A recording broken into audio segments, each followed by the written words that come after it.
বড়দিন উদযাপন নিয়ে আরো জানাতে লক্ষ্মীপুর ও বরিশাল থেকে যুক্ত হয়েছেন সহকর্মীরা। শুরুতে লক্ষ্মীপুর থেকে জানাবেন আব্বাস হোসেন। আব্বাস, একেবারেই সকাল সকাল বড়দিনের উদযাপন নিয়ে জানাবেন কি কি আয়োজন থাকছে?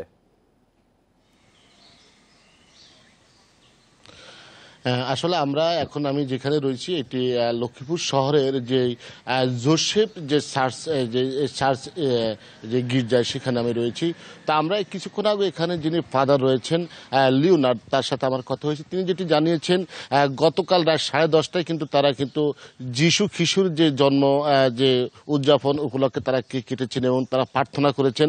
তারা রাত 12টা পর্যন্ত তারা প্রার্থনা করেছেন। কিছুক্ষণ পরে তারা আবার তাদের যে নানা আনুষ্ঠানিকতা সেটা শুরু করবেন। অর্থাৎ 9:30টার দিকে তারা প্রার্থনার মধ্য দিয়ে আজকের যে আনুষ্ঠানিকতা সেটি শুরু করবেন। অর্থাৎ এই যে খ্রিস্টান সম্প্রদায়ের যে সবচেয়ে বড় যে ধর্মীয় উৎসব সেটি হচ্ছে আজকের যে বড়দিন। এই বড়দিনে কিন্তু তারা নানান ধরনের আয়োজন করে থাকেন। তবে আমরা এখানে যেটি দেখেছি কিছুক্ষণ পরে তারা যে প্রার্থনার যে কার্যক্রম সেটি তারা কিন্তু শুরু করতে যাচ্ছেন।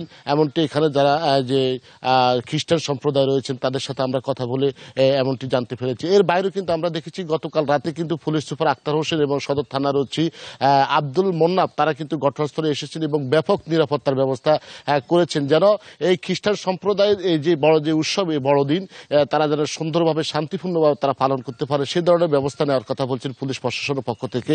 এর বাইরেও কিন্তু আমরা এখানে যারা এই আজকের এই প্রার্থনা দিতে এসেছেন তারা বলছেন যে মানব জাতির যে শান্তি এবং সুখ শান্তি কামনা করে তারা বিশ্ববাসী, বাংলাদেশ সহ বিশ্ববাসীর কাছে তারা প্রার্থনা করবেন এমনটি তারা আশা করেছেন। তো পাশাপাশি এখানে যিনি ফাদার লিওনার্ড বলছেন, তারা বলছেন যে আজকে তারা এই দিনে অর্থাৎ যিশু খ্রিস্টের যে আগমন ঘটে সেই অনুপাতে তারা মানব জাতির সুখ শান্তি কামনায় তারা প্রার্থনা করছেন। এর বাইরে আমরা দেখেছি যারা যে খ্রিস্টান সম্প্রদায় রয়েছেন তারা কিন্তু একে অপরের বাড়িতে যাচ্ছেন, তারা গির্জা সহ তারা বাড়ি ঘর তারা সাজসজ্জায় তারা সাজিয়েছেন। অর্থাৎ আজকের এই দিনটি তারা সুন্দরভাবে যেন পালন করতে পারে এমনটি তারা কিন্তু আমরা দেখেছি প্রস্তুতি নিয়েছেন বা সুন্দরভাবে তারা পালন করছেন এমনটি আমরা এই গির্জায় এসে তারা দেখতে পেয়েছি।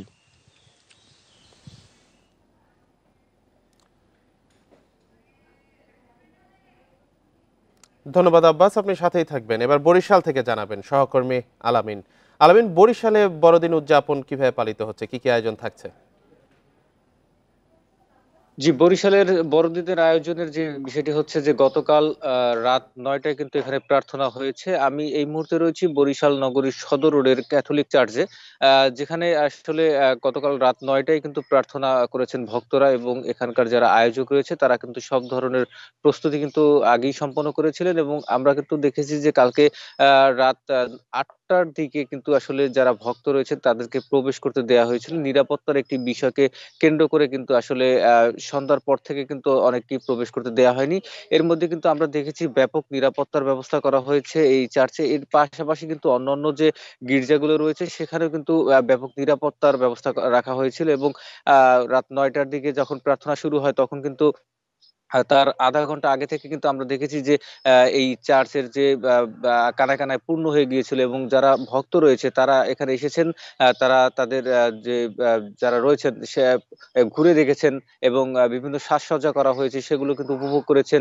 এর পাশাপাশি প্রার্থনা করেছেন। আমরা ভক্তদের সাথে কথা বলেছিলাম, তারা যেটি জানিয়েছেন যে আসলে দেশের যে যুদ্ধ বিগ্রহ রয়েছে এগুলো যাতে মুক্তি পায়, মানুষ যাতে শান্তিতে বসবাস করতে পারে তা নিয়ে কিন্তু তারা প্রার্থনা করেছেন। এর পাশাপাশি আমরা বরিশালের যে অন্যান্য চার্চগুলো রয়েছে, প্রায় 6টি চার্চ রয়েছে, সেখানে গিয়েছিলাম এবং গির্জাগুলোতে দেখা গেছে যে আসলে মানুষের উপচে পড়া ভিড় ছিল।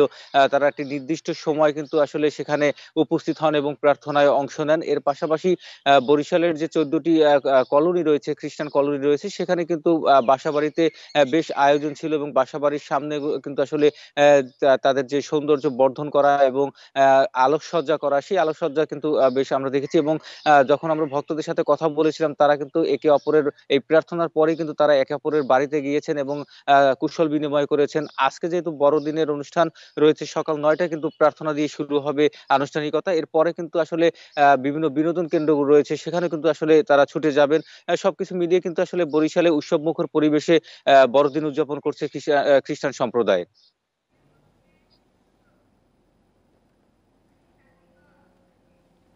বড়দিন উদযাপনের বিষয়ে লক্ষ্মীপুর ও বরিশাল থেকে জানাচ্ছিলেন আমাদের সহকর্মীরা।